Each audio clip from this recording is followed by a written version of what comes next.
ہے بتاؤ میرے فرشتوں کہ ما جزاء الاجیر اذا عملہ، جس اجیر نے، جس مزدور نے اپنا کام پورا کر دیا، مراد ہم ہے، ہم 1 مہینے اللہ کے حکم پر مزدوری میں لگے تھے، 1 مہینہ اس کے حکم پر عمل کے کام میں لگے تھے کہ روزہ رکھو، تراویح پڑھو، اعتکاف کرو، یہ جو احکامات تھے ان احکامات میں لگے ہوئے تھے۔ اب ہم نے کام مکمل کر لیا، کل کا آخری روزہ رکھ کر 1 مہینہ پورا کام مکمل کر لیا۔ اب فرشتوں سے اللہ تعالیٰ پوچھتا ہے میں اپنے ان بندوں کو کیا دوں؟ اس مزدور کی مزدوری کیا ہے جس نے اپنا کام اچھی طرح پوری طرح کر لیا؟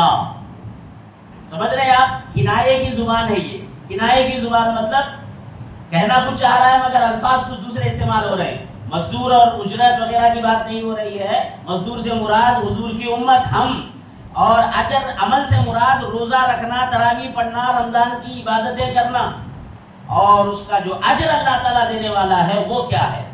اب فرشتوں کا جواب سنیے، وہ کیا جواب دیتے ہیں؟ کہتے ہیں فتقول الملائکہ، ملائکہ کہتا ہے الہنا و سیدنا، اے ہمارے رب معبود اور اے ہمارے آقا، جزاؤہ ان توفیہ اجرہ، ایسے مزدور کی جزا یہ ہے کہ اسے پورا پورا اجر دیا جائے، پورا پورا بدلہ دیا جائے۔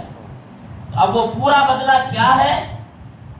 فیقول، اللہ تعالیٰ فرماتا ہے انی، اب سنو، تم کہہ رہے ہو کہ اس کو پورا بدلہ دینا چاہیے، تو پھر تم گواہ ہو جاؤ۔ انی اشہدکم، میں تمہیں گواہ بناتا ہوں، انی قد جعلت ثوابہم من صیامہم، میں نے ان کے روزوں کا ثواب بنا دیا ہے، مقرر کر دیا ہے۔ کیا؟ رضائی و مغفرتی، میری رضا ان کو حاصل ہو گئی اور میری مغفرت حاصل ہو گئی۔ اے فرشتوں تم گواہ ہو جاؤ۔ وہ جو مزدور جنہوں نے ماہ رمضان المبارک میں عمل کیا تو ان کا اجر، اور تم کہہ رہے ہو کہ اس کو پورا اجر دینا چاہیے اس بندے کو جس نے تیرا حکم مانا، تو اب میں اس کا اجر یہ بیان کرتا ہوں کہ رضائی، میری رضا اس کو حاصل ہوگی بدلے میں، اور وہ مغفرتی، اور میری مغفرت بھی اس کو حاصل ہو جائے گی۔ تو رضا الہی بہت بڑی نعمت ہے۔ دیکھو کچھ ہے نوازشات، یعنی کچھ نواز دینا، یہ بھی ایک نعمت ہے، نعمت دینا بھی نعمت ہے، مگر نعمت دے کر خوش ہونا یہ اس سے بڑی نعمت ہے۔ نعمت سے بڑی نعمت یہ ہے کہ نعمت دینے والا راضی ہو جائے۔ کچھ لوگ نعمتیں دیتے ہیں مگر راضی نہیں ہوتے، ہمارا آپ کا مشاہدہ ہے، دیتے ہیں مگر راضی، خوشی نہیں دیتے۔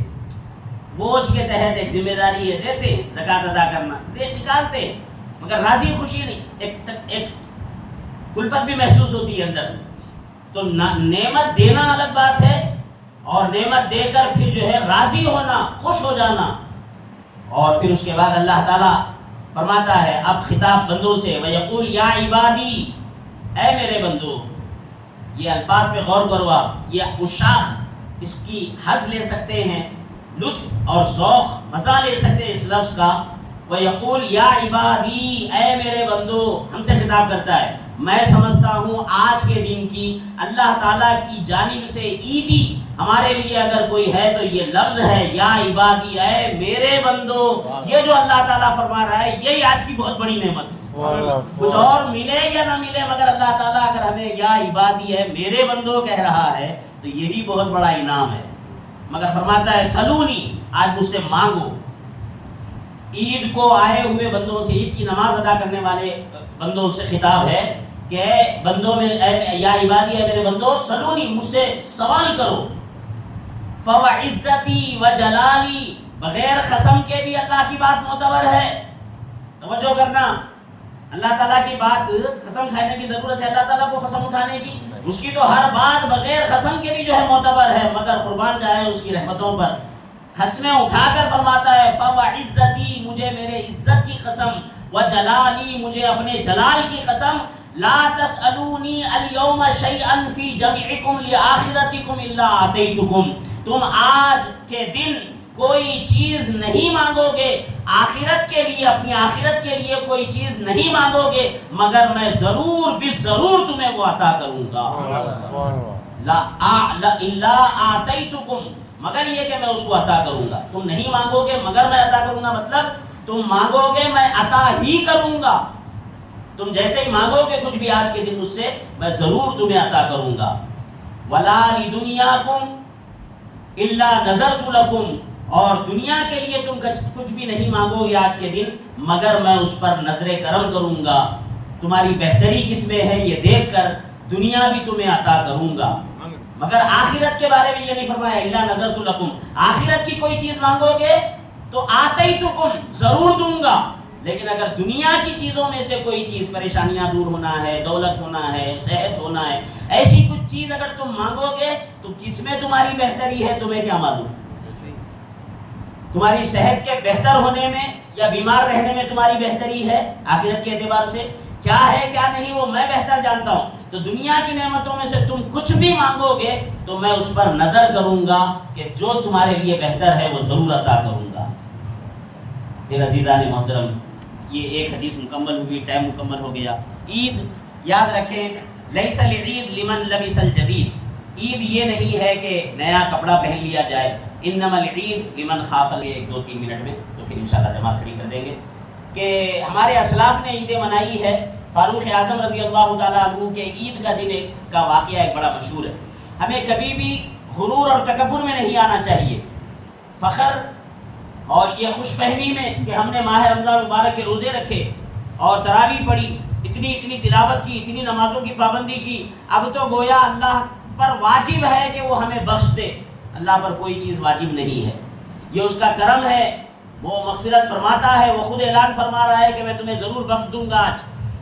لیکن خوش فہمی میں یا غرور اور تکبر میں آ کر اکڑنا نہیں چاہیے بندے کو. عاجزی اور انکساری. فاروق اعظم رضی اللہ تعالیٰ عنہ رو رہے ہیں عید کے دن، زار و خطار رو رہے ہیں. لوگ ملاقات کیے، پوچھا سرکار کیا بات ہے، آج تو ساری دنیا عید کی خوشی منا رہی ہے اور آپ ہے کہ زار و خطار رو رہے ہیں. تو آپ نے جو جملہ ارشاد فرمایا وہ سنیے. آپ فرماتے ہیں کہ انا لا ادری امن المقبولین ام من المطرودین. میں نہیں جانتا کہ رمضان المبارک کی میری عبادتیں اللہ کی بارگاہ میں قبول ہوئی ہے یا جو ہے ٹھکرا دی گئی ہے، رد کر دی گئی ہے. امید اور خوف کے درمیان بندے کو رہنا چاہیے. تو یہ ایک درس ملتا ہے عید کے موقع پر. اور فاروق اعظم رضی اللہ تعالیٰ عنہ کے شہزادے کا واقعہ میں ہر سال بیان کرتا ہوں تاکہ ہمارے بچوں کو نصیحت ملے. بڑا پیارا واقعہ ہے. فاروق اعظم رضی اللہ تعالیٰ عنہ کے شہزادے پرانے لباس میں ہیں عید کے دن. وہ خلیفۃ المسلمین ہیں، ان کا دور خلافت چل رہا ہے. اس وقت وہ ایک معمولی سے لباس میں ہیں شہزادے.